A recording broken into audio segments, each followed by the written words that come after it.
Welcome to this special episode of More Score. We're so excited to welcome back a guest we had in season 2 of Score the Podcast, Dave Porter, who's coming off, man, what a finale. Better Call Saul. He did Breaking Bad, El Camino, The Blacklist. But we want to go right into Better Call Saul. First off, Dave, how are you feeling, man? This must be like graduation day or something, wrapping up everything. I'm enormously relieved. There's been, it's been a lot of pressure for sure this final season, in particular for all of us involved in the show, and it's good to just have it out there. It's like this bird we've had in a cage here for a while, and now it's finally free and it's out there for everybody to ingest and do what they will with. But it's finally out of our hands, and what will be will be. But it is a lot. I don't know. I won't lie. I haven't really wrapped my head around it. It's too quick. I don't know that if I ever will. At the moment, I feel like I don't know. If you grow up on the East Coast, you have those little cicadas or whatever they are who like leave the shell of their body behind on the ground when they would do molt or whatever they do. I feel like I have not much left in me at the moment. I'm like that shell. I've given all there is to give, and now I'm in a phase of trying to recharge it all back up. Well, there's an interesting thing about the end of a series like this. And first off, you have now scored my number 1 and number 2 favorite TV shows that have ever been made. It's true for a lot of people. So that is a very cool thing. That this is, an artistic statement that's been made by a lot of people, but that you've been along for this whole ride and shaped, a big part of something that, is historic, granted it's television, but it is like the greatest television that's ever been made. And it is very cinematic in a way I've never seen. I mean, few shows can do that. And the question that I had was, going into what we know is going to be the final season, there's a tension among people who are fans of the show. And I felt this a little bit during Breaking Bad too, which is don't let us down now, we've enjoyed this so much. And so the writers feel that, I'm sure that Vince and Peter feels that, we went through kind of like this interesting parallel with Game of Thrones at one point where a lot of people were not very happy with how that ended up. And, no one wants to replicate that kind of response that has. But what's the pressure like going into a final season like this? And you've been along for this whole ride and probably experienced that in the final season of Breaking Bad. So what is that like? Yeah. It's a lot. Yeah, again, exactly. Yeah, I know there were definitely some parallels there.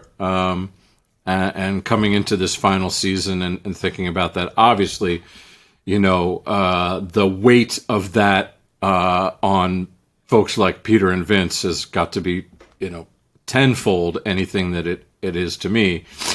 But I feel it and I'm around it. We're all working together very closely. And so it's impossible to ignore. It's there. It is what it is. And I think you just have to kind of remember that you're blessed even to be in the position that many people care, and of course everybody wants to stick the landing, and there's lots of nerves and second guessing, I'm sure, that goes on, and there certainly was for me.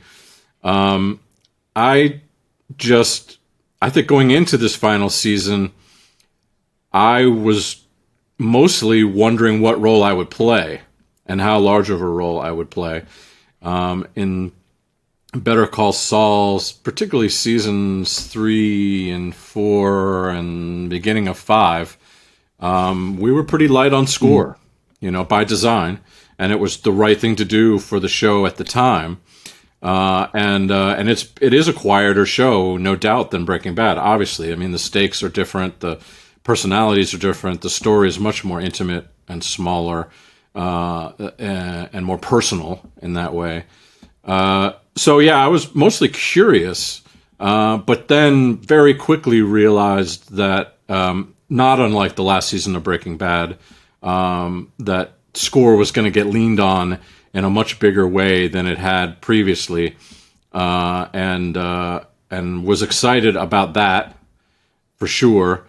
And then, of course, all the curveballs along the way in this final season threw up a lot of new challenges. And, in a show that's never been short on being challenging for me as a composer, this was definitely had some new high bars to reach for this last season. And I'm thankful for that in a way because I was so wrapped up in each episode as they came flying at me that I had less time to think or worry about the bigger picture of it being the end. That's actually an interesting question about the workflow of this. What are you working with time-wise and episode-wise, and how familiar are you with, all of this stuff?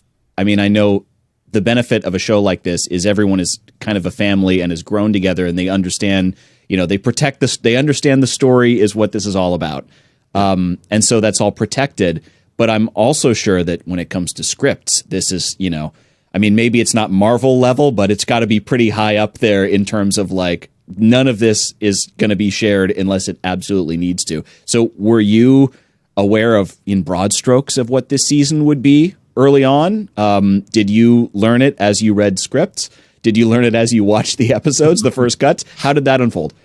I stayed away from it for two reasons. I did not. I could have read the scripts. I could have seen early cuts of things if I wanted to. But for the reasons you're describing, I didn't want to put myself in that.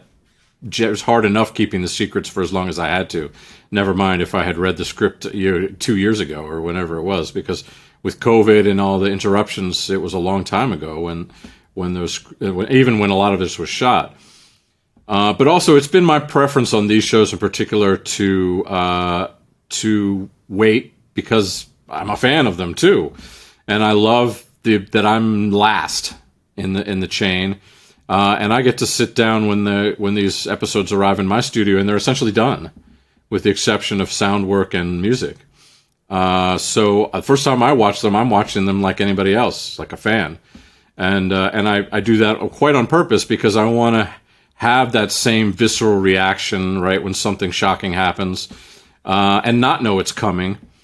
So that I can know how the audience is going to be primed for something like that, and I can know, I think, a little better musically what might help or enhance those moments.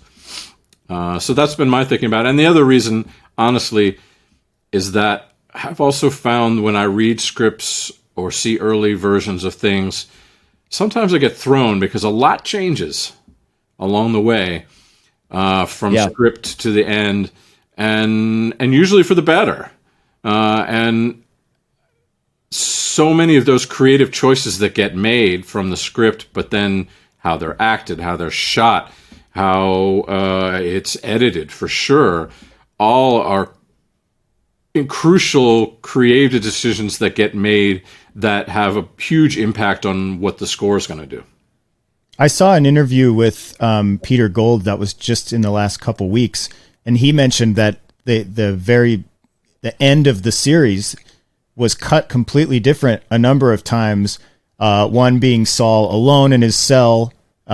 Spoiler alert, anyone who hasn't seen this yet. But he's by himself. They got rid of the moment with him and Kim.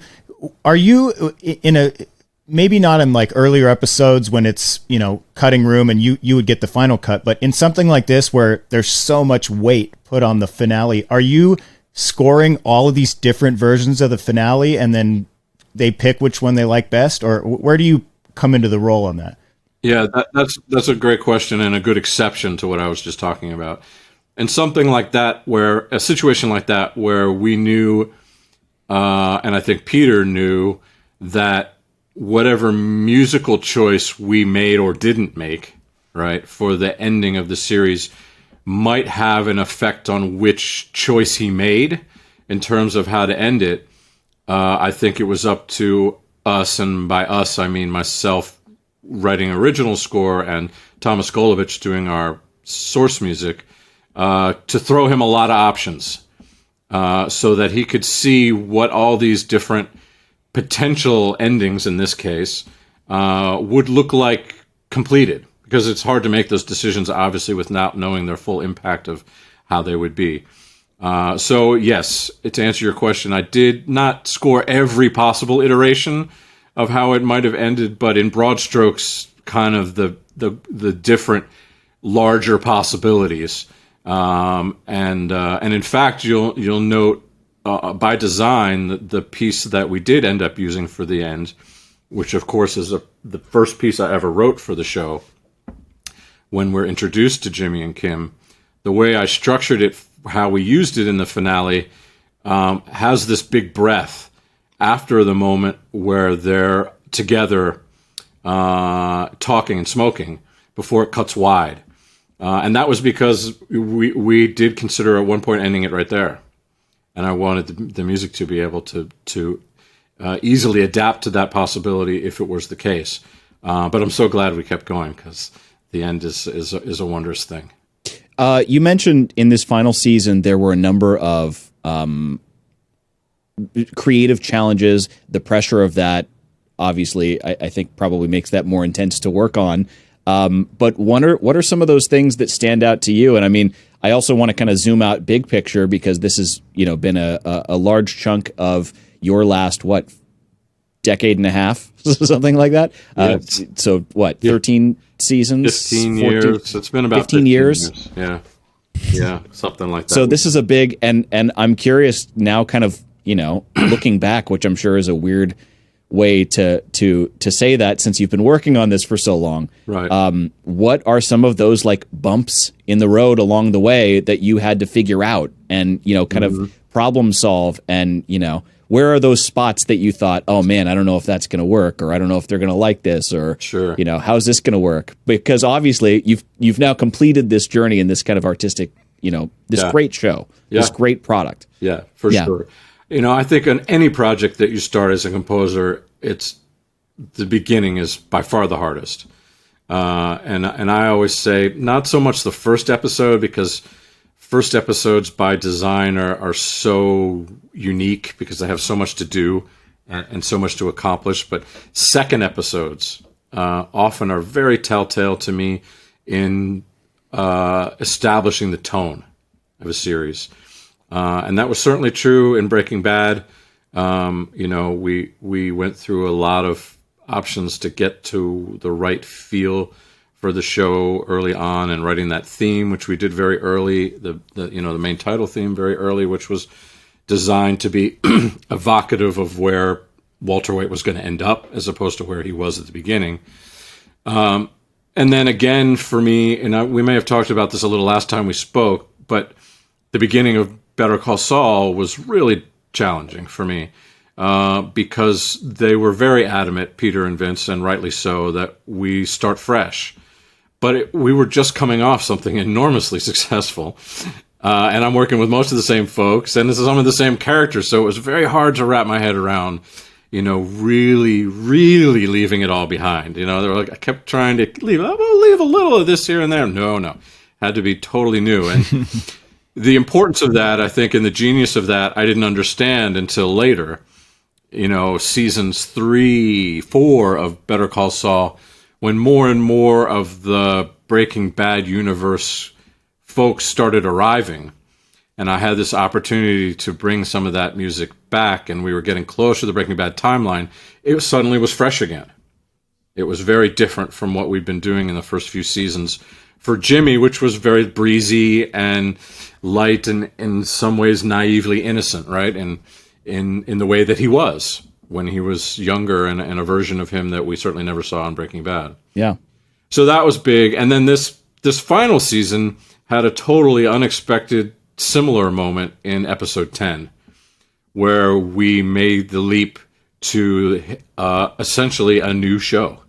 It was like a pilot to a new show when we moved full-time post-Breaking Bad to Omaha. And it was a world we knew nothing about. The Nippy episode. The Nippy episode, exactly. And we had only had a few little glimpses of it, right, at the teasers at the beginning of the previous seasons. So we had not had a lot established about it other than it was black and white and the character of the cab driver. So thankfully, we had this break in the way it aired on AMC, and we had these weeks in between because otherwise we just wouldn't have gotten there. We were really scrambling and working so hard. I know I was to really make a whole new show in episode 610, and it took a long time, much longer than a normal episode. But again, because it was really like starting fresh. But then once you get that figured out, then the chips are in place, and then moving into episode 11 and 12, and I'm using that template, but now reintroducing some of the things that we know about him as he can't get out of his own way, right? And he's becoming more of those terrible Jimmy/Saul tendencies are going to box him in. I can bring those pieces back, and again, they feel fresh again. It's like a little microcosm of the whole thing. And those sounds are real fresh again. And then in 11, we have the teaser where we have this one scene with Walter and Jesse that is literally from Breaking Bad, and I get to drop everything and go back, literally digging up sessions in my computer from 10, 12 years ago to find sounds and plugins and things that I had recorded that I knew were from that era because I really wanted to be absolutely genuine to that moment. And that all vocabulary were challenges that came up fast as we were working on the last few episodes in particular. You mentioned the cab driver? That was something that I remember mentioning to several people before this final season even started, and that was that little prologue in whatever episode it was. I'm sure where we first see the cab driver. Yep. I remember that standing out and just being like, there's no dialogue here, at least none that's meaningful, but I don't think there's any at all. And it's all just pictures. Yep. And it's like this great moment of, I don't know if it's Spielbergian or what it is. It's classic Vince maybe in a lot of ways.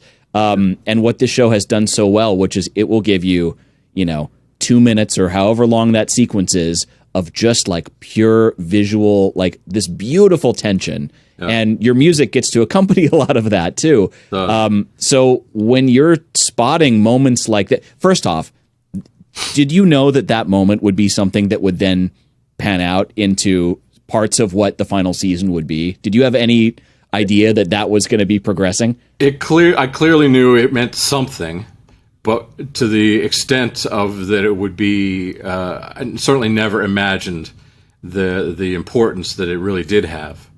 And I'm not sure the writers did either. I think that's some of the part of the beauty of how they work. They set themselves up for these things and then they have to figure them out. And it's the process of figuring them out through the lens of their characters and understanding why they make the choices that they make that makes it so interesting. For me, all I knew is that those scenes were different and I wanted them to sound a little different. So I latched on to a solo bass clarinet that I used, kind of very haunting. I knew this was post, right, Breaking Bad. I knew he was on the run. I knew he was probably isolated, alone, probably not that happy, right? So that was really all I had to work with. But then when it came time to come to episode 10, I was so thankful for that because now I had this concept of a low woodwind, and I ran with that, and I made a little ensemble of bass clarinet, bass flute, and alto flute, and that's the core of the black and white Gene Takovich Omaha sections of the score, and it all builds off of that. It's amazing. It's so crazy that the foresight. Matt and I were talking about that. Did they know? I mean, it wouldn't surprise me if they did where they were going to go with this, but like the bravery to start a series at a place where it's going to end 7 years later is just insane to me. I actually went back and watched the pilot because I remember it starting that way, and I'm like, Gene, Cinnabon, I don't know what's going on here, and then it just disappeared right? for like ever. But it's just so genius. Yeah. But I'm wondering, you talked about, this being a creative adjustment that was really tough for you because it's a new world. But then we do slowly start pivoting into Breaking Bad with the introduction to characters, with they're kind of twisting in, and now you're starting to get a little more gritty. It's getting a little more violent. All of these things are happening. Is there like a moment that sticks to you where it's like, we've now reached Breaking Bad? Like, what was the moment in the series for you on that? And then when do you continue pulling and sort of evolving more into Breaking Bad as it goes on? Interestingly, I really didn't feel like musically we were in a Breaking Bad world ever, except for that one scene I just mentioned, where it literally was that scene in the RV with Walt and Jesse that was truly lifted. I mean, it was a moment that we just didn't see, right, in Breaking Bad. All the cartel stuff, which I loved working on in Better Call Saul, certainly had elements, of course, of where I ultimately ended up in Breaking Bad with many of those same characters, but it was also unique. It had huge importance in the figure of Nacho, at least up until there is no more Nacho, and he's unique to Saul, and there was so much that we learned about the other characters that I think of from Breaking Bad. Mike, I'm thinking about here, and even Gus. I mean, we saw a vulnerable Gus in Better Call Saul. Yeah. Which, would never have appeared, right, in Breaking Bad. So, while I certainly was upping the grit, as you call it, for sure, and the drive and the tension, I was, and that was all purposeful, and to be in that same kind of power, right, and scale and scope of Breaking Bad, but I wasn't making a concerted effort to sound like Breaking Bad specifically, because I really felt like these characters deserve their own show here, and that of course is totally separate from the Jimmy and Kim stuff, which has evolved through the course of the thing, and they're very much their own story and their own show. Yeah. Now, speaking working of that, with go ahead, the directors and showrunners. Sorry, Kenny, you have a slight delay here.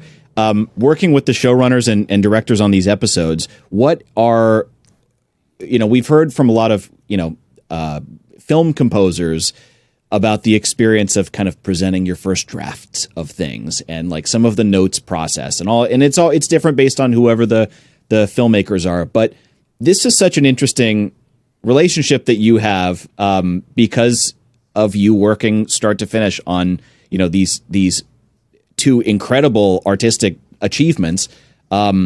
What is the kind of musical dynamic like between you and, the director, obviously, but the showrunners as well?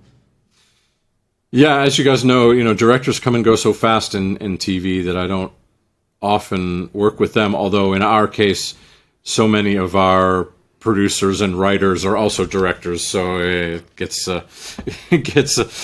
all tangled up. All kind of yeah, for sure. But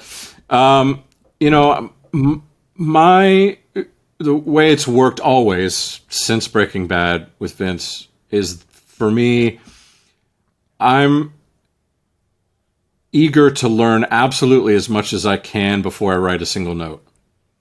And that comes down to our incredibly lengthy and exhausting spotting sessions, which I'm sure we discussed last time, and me just really, really asking lots of questions, so that when I sit down, I already have a sense of where I need to be and what I need to do.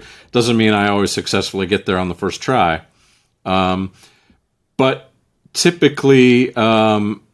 It's been pretty rare, especially as these shows went along and our tone has been developed and our ideas have been developed. It's pretty rare that I'm totally rewriting something.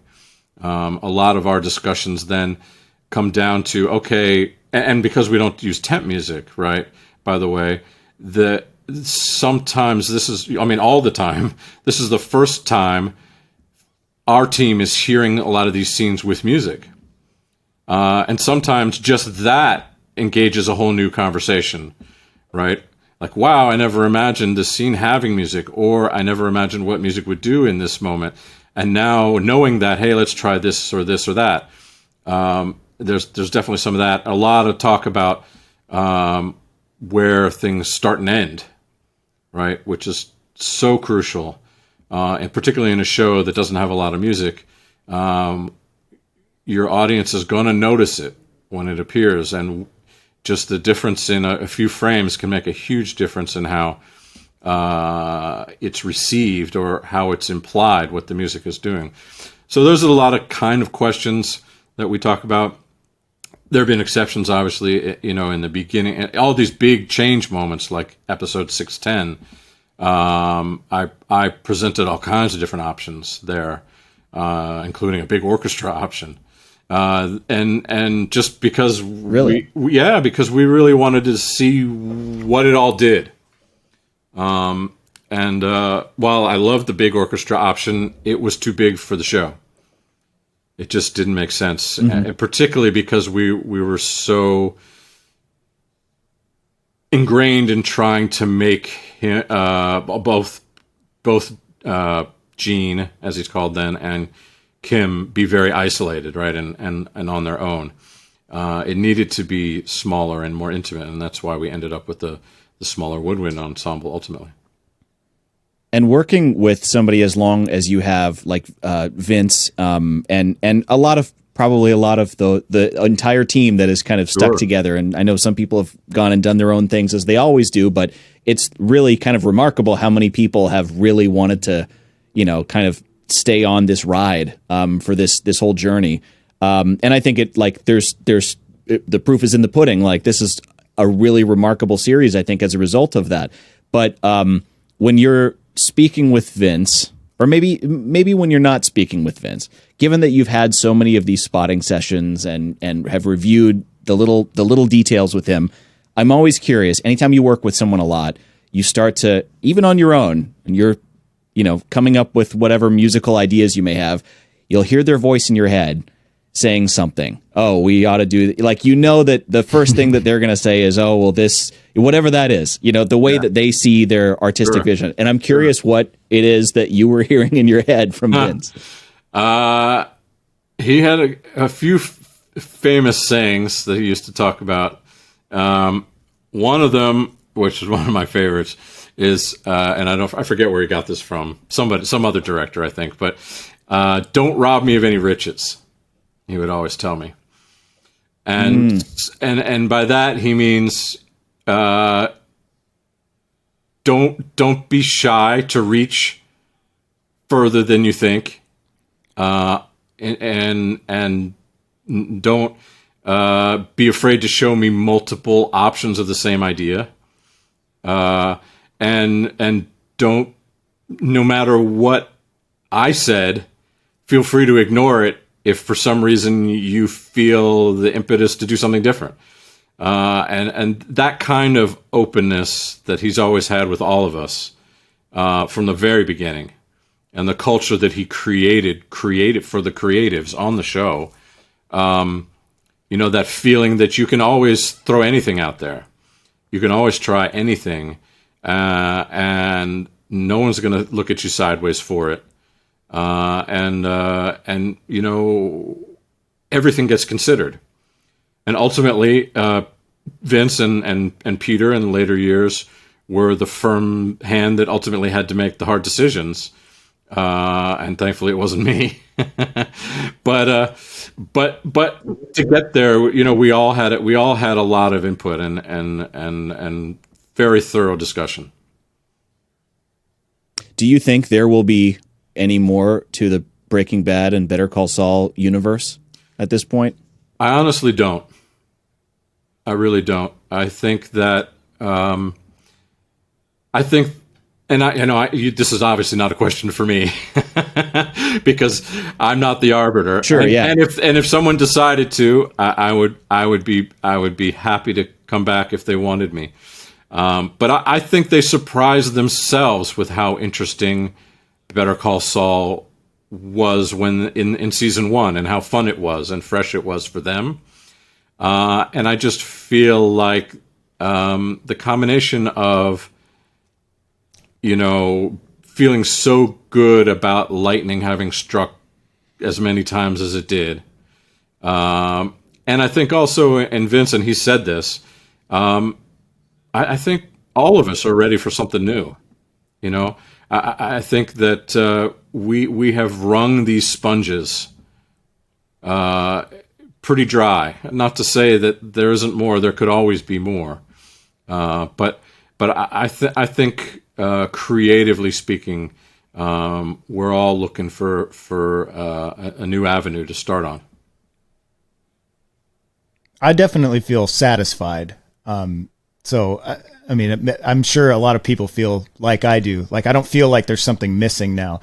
El Camino, I was like, I don't know where that took me, but I feel like Better Call Saul, the way they were able to, it wrapped Better Call Saul, but it also like double wrapped Breaking Bad for me, and it answered all the other lingering questions. So I thought they did a terrific job, all of you guys.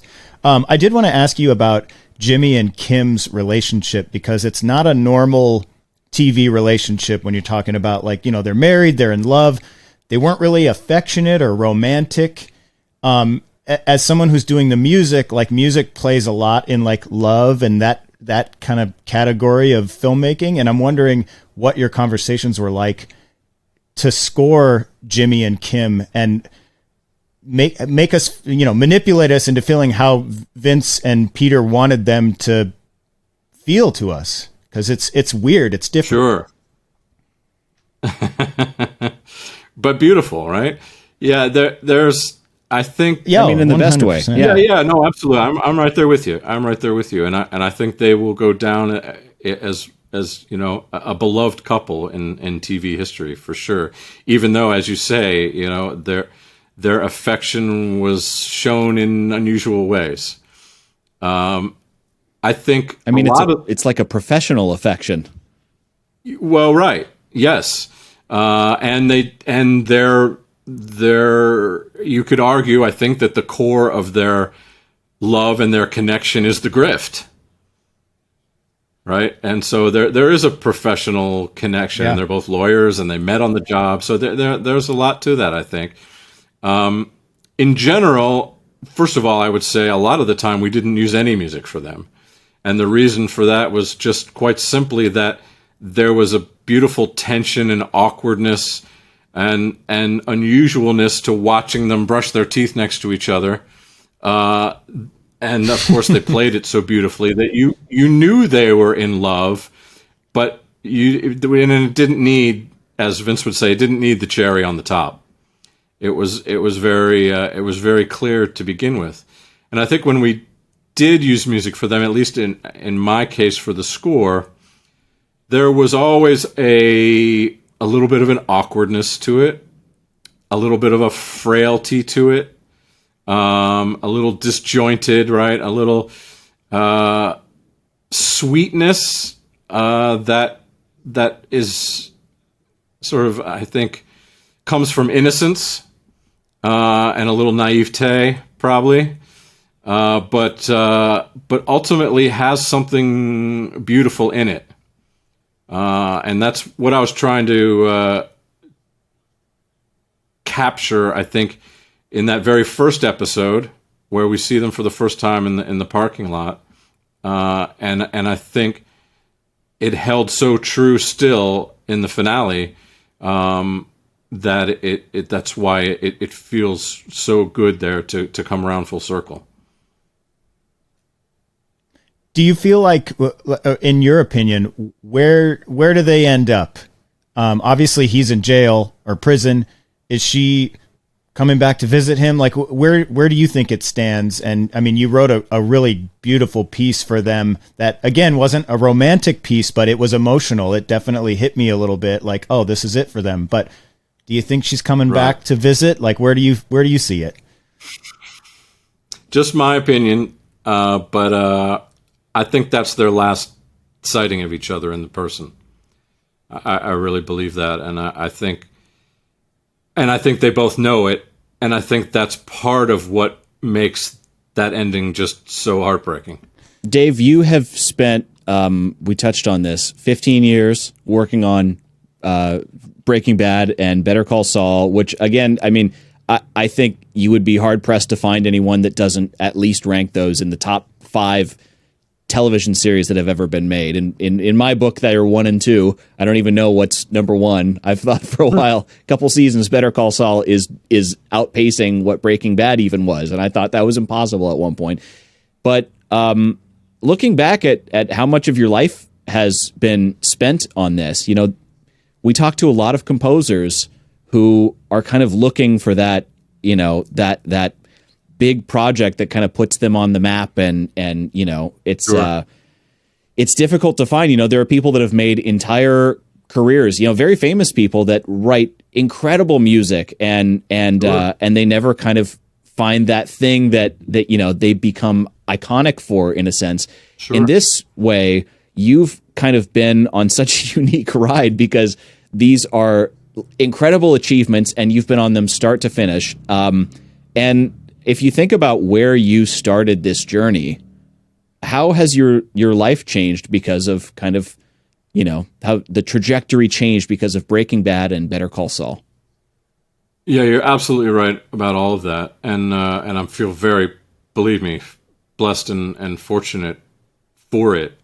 And the truth is, I just can't separate any part of it from any other part of my life, because ever since I moved to LA, I've been living in LA for 20 years, almost 20 years. And, I worked on one short lasting TV show prior to Breaking Bad, but Breaking Bad was, my first big opportunity for sure. And it's encapsulated my whole life in one way or other since then, including, and not just professionally. I mean, most of my friends that I would spend time with socially are people I know from working on these shows.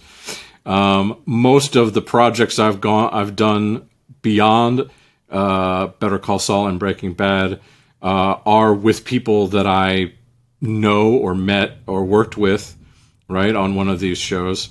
And so it's the roots of the tree of my whole life as an adult, pretty much.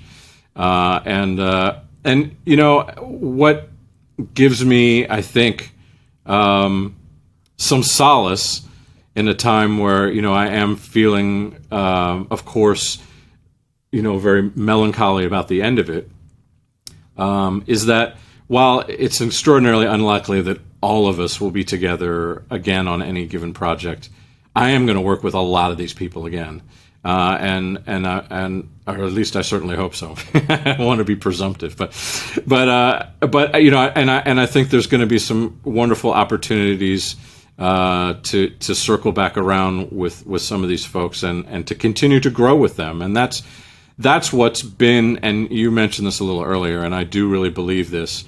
The strength of these shows has been in the continuity of the creatives involved, and that we have worked so well together, and that we have pushed each other to be better at our crafts, all of us, every single time. And there's no motivator better. There's a lot of, if you've heard and talked to many composers, there's a lot of producers and directors who love to scream and yell and berate people, and there's a lot of tough working environments out there. I've experienced very little of that, and I'm so blessed for that. But I do believe that there is no motivator greater than having your peers wish you well, and certainly not wanting to be the weakest link in a very strong chain of people. And that's driven me to be a much, much better composer than when I started. And I don't get into the arguments about, whether Breaking Bad is better than Better Call Saul. To me, they're apples and oranges. But the one thing I will say is that the craft of Better Call Saul is better, because we've all been doing it longer. Yeah. And we've all been doing it together longer, and the technology's gotten better, and all of these things that are natural with the passage of time. and it's been an incredible ride. And I don't know that I'll ever really fully grasp all the ways in which it's influenced my life, but without a question, it's influenced every corner of it. It's amazing. Well said, man. Yeah. Just want to wrap up by saying big congratulations. Thank you on behalf of me and probably millions and millions of people for a fun 15-year ride in this world. Seriously. I had so much fun watching it, and the music, I mean, everything down to the sound design. I'm thinking of in that final episode, there's a wide shot with an exit sign in the foreground, and there's a buzzing, like little details like that no other show does. I don't know who decided that, but it's brilliant. Just really, really loved everything that you guys done, and I'm really excited to see what else you jump into, Dave. Yeah, we're on board, as many others are too. I can't talk about it yet, but I am signed up for something new, and it's going to be by design. It's going to be extremely different, and we will see. I may fall flat on my face. Or I may impress myself with things that I never knew I could do, but it felt like this was the moment. Especially now, Vince and Peter are decompressing and doing their things, and I hope they'll be back with new projects at some point. But it's going to be a while, and so this was a moment for me to really branch out and work with some new people and try something new, and I'm excited about it. Very cool. Cannot wait. Well, thanks for your time, Dave. I know you're a busy guy with... No worries. I'm so glad we got to connect today, and I appreciate you guys wanting to connect up. Same. Yeah. Congrats, Anytime. man. Thank you, Dave. Thank you. All right. Have a great weekend, All right. guys. Thank you. I really appreciate it. Thank you.